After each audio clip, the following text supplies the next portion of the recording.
กุหลาบแดงกำลัง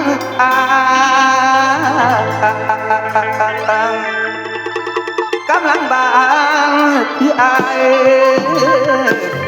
ง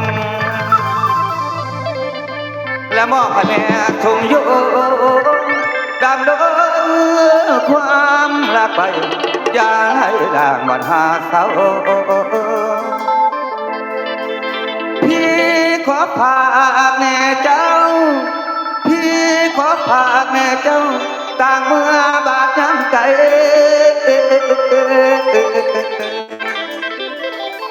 หมดอะไร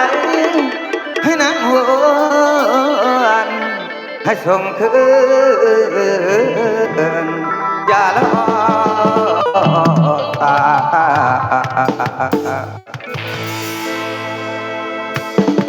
ลูกก็พอดไปยาวแล้วกัน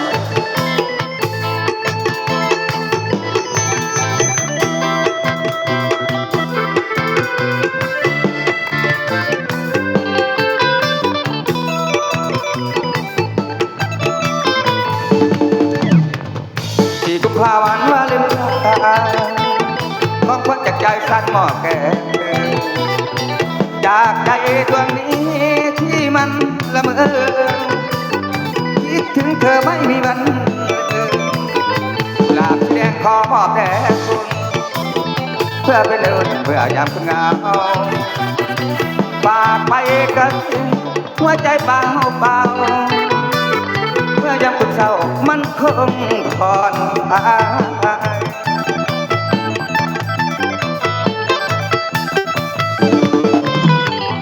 หลายวันที่14 กุมภาพันธ์นั่งจำน้องเชื่อแค่ถือดอกไม้อาบานสิจังที่ประกันผูกกันตั้งแต่เคยเอาว่าแต่ว่าผ่านจริงนักจำได้หรือว่าลืมแล้วนาขาที่เดินที่พอวันนั้นแต่ใคร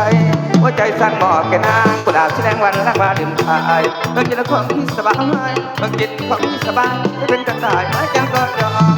ตอมมาได้สิเดินมาได้ส่วนนั้นจอมจำกระต่ายยังปรารถนากระต่ายยังปรารถนาวันใดจะทางจะเดินลงพื้นไม่สิ้นชีวิตขอคอยต่อไปแม้มันจะไม่ให้สิ้นความหวังกุหลาบแดงเจ้าเอ๋ยขอเจ้าจงฟังวันไหนเขาสั่งเจ้าส่งคืน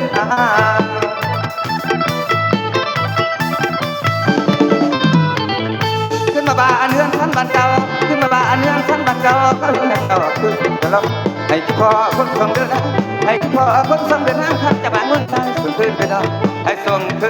นเดินทางต่อขอ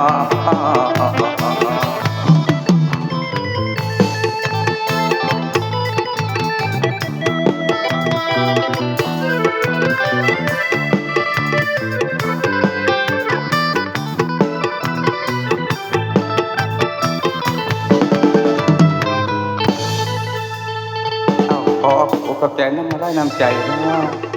ปฏิบัติถ้าใจใจเกินร้อยกันสิบอกสิเอานุ่มหน้านอนหนาวก่อนอากาศร้อนกันยาเด้อ